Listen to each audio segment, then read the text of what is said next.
Next example, what is the chance that a non-leap year should have 53 Sundays? Now, in a non-leap year we have 365 days. So, total we have 365 days in a non-leap year. Non-leap year. Now, each week has 7 days. So, each week has 7 days. Now, suppose I am dividing this 365 by 7, there will be total 52 weeks in entire year. So, in a year we have total 52 weeks, but in total 364 days we are going to have 52 weeks and there will be 1 day remaining. So, it is going to be 364 plus 1. So, here we are going to have 52 weeks. So, if 52 weeks is meaning we have total 52 Sundays. So, in these 364 days we are going to have 52 Sundays. Now, there will be this 1 day remaining. Now, this remaining 1 day, it can be either Monday, it can be even Tuesday, right? Depends on the what is this 364th day. If this 364th day is Sunday, this is going to be Monday. If this is Monday, this will be Tuesday. This is Tuesday, then this is going to be Wednesday, and so on. So, how many possibilities we have for this 1 day? We have total 7 possibilities. That this 1 day, it can be either Sunday, it even can be Monday, Tuesday, Wednesday, Thursday, Friday or Saturday. So, this remaining 1 day can be any one of these 7 days. So, the required probability that it is going to be Sunday is going to be 1 upon 7. So, there are,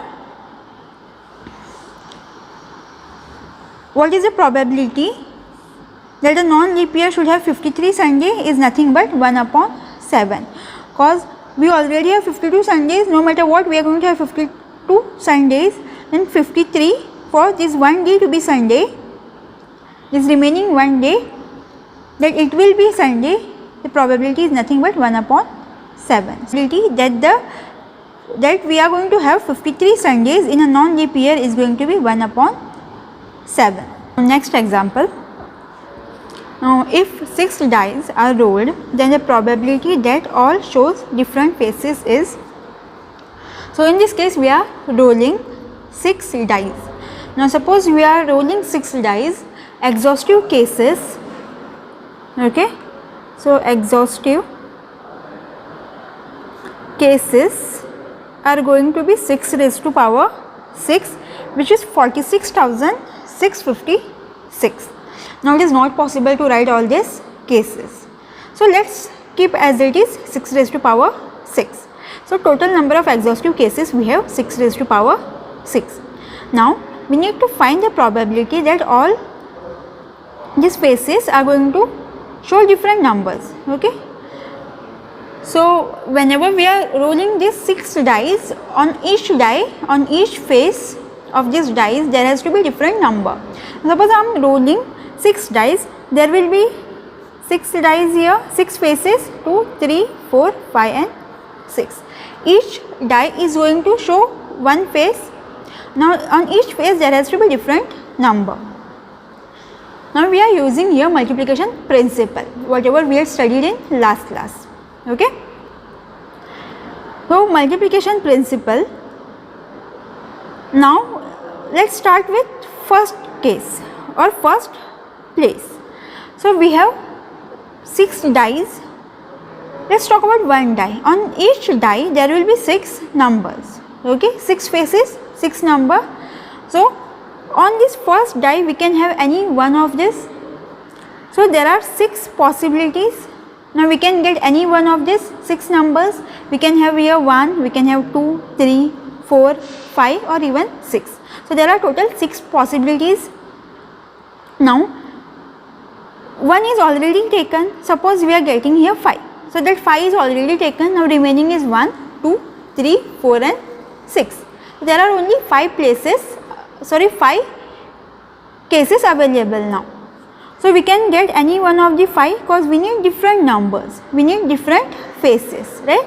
So now there are only 5 possibilities here. Now assume that 2 is already taken. Let me write the cases here. 1, 2, 3, 4, 5 and 6. Suppose 5 is already taken, 5 possibilities. So we can get any one of the 5 here. Now suppose 2, we got 2 on this face, right? So there are now only 4 possible cases. Similarly 3, 2 and 1. Now using multiplication principle, we can have total 6 factorial such cases, right? Now we need to find probability of showing different faces. The total number of favorable cases is 6 factorial and total number of exhaustive cases is 6 raised to power 6.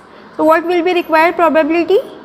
Total number of favorable cases, that is 6 factorial upon total number of exhaustive cases. So 6 factorial upon 6 raised to power 6. Okay. Example 6. Find the probability that in 5 tossings a perfect coin turns up head at least 3 times in succession. So we need to get 3 heads, at least 3 heads in succession. So the one thing is, we can write all the exhaustive cases or we can go directly, but let's write all these exhaustive cases first. Okay.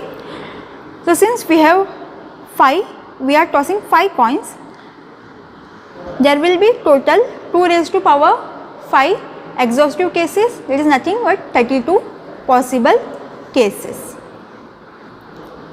Now let me write these cases first. Now let me show you way of writing these cases. This is just a way wherein you can write all these 32 cases without missing any of this case. So there are, since total 32 cases, we can first write half of them as head and then half of them as tails. Okay. So I have written 16 heads, then next 16 are going to be tails. So 12, 13, 14, 15 and 16. Now here we have 16 heads. Now let us go for the half again. So half of them, so 8 heads and 8 tails. So here we are going to write 8 heads and 8 tails. So okay, we are done. Again repeat the same things, write 8 heads and then 8 tails. Okay. Now here we have 8 heads, so half of 8, that is 4, 4. So now we are going to write 4 heads, 4 tails, again 4 heads, 4 tails and repeat that. Okay. Now so we have 4 heads here, so half of 4, 2, 2. So 2 heads, 2 tails, 2 heads, 2 tails, 2 heads, 2 tails and again repeat the same procedure. And lastly 1 head, 1 tail.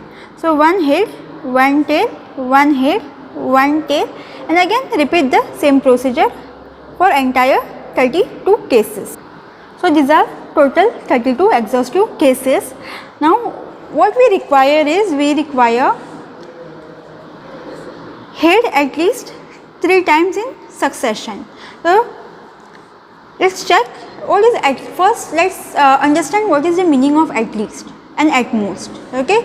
So these are the most occurring terms in probability, that is at least and at most. What is at least? Suppose I say at least 3. So it is 3 and more than 3, at least 3. So 3 and more than 3, at least it has to be 3. okay, and it can be more than 3, it doesn't matter, but at least it has to be 3. Then at most, so it is 3 and less. So at the most it has to be 3, it can be less than 3, but at the most it has to be 3. So here at most is 3 and less, at least is 3 and more. So what we require, what we are looking here for, at least 3 heads in succession. So we need to find at least 3 heads or more than 3 heads in succession. Okay. So here we have 5 heads in succession. So this is our one case. Here also we have 4, more than 3. Here we have 3, 1, 2, 3 in succession. Here also we have 3 heads in succession. In this case we have 2 heads and then tail. So we don't have 3 heads in succession, so we cannot take this case.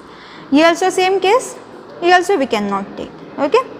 So in this case we have 3 heads in succession. So let us find out all these cases wherein we have 3 heads simultaneously. Okay. In succession wherein we have 3. So in these cases we have 3 heads in succession. So here 1, 2, 3, 4, 5, 6, 7 and 8. So in total 8 cases we have 3 heads in succession. At least 3 heads in succession, either 3 or more than 3. So what will be our required probability? Number of favorable cases. So total number of favorable cases, that is getting 3 or more than 3 heads in succession, is 8 out of 30. Exhaustive cases we have 32.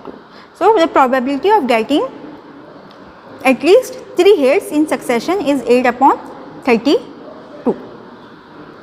That is nothing but 1 upon 4. So the probability of getting at least 3 heads in succession is nothing but 1 upon 4.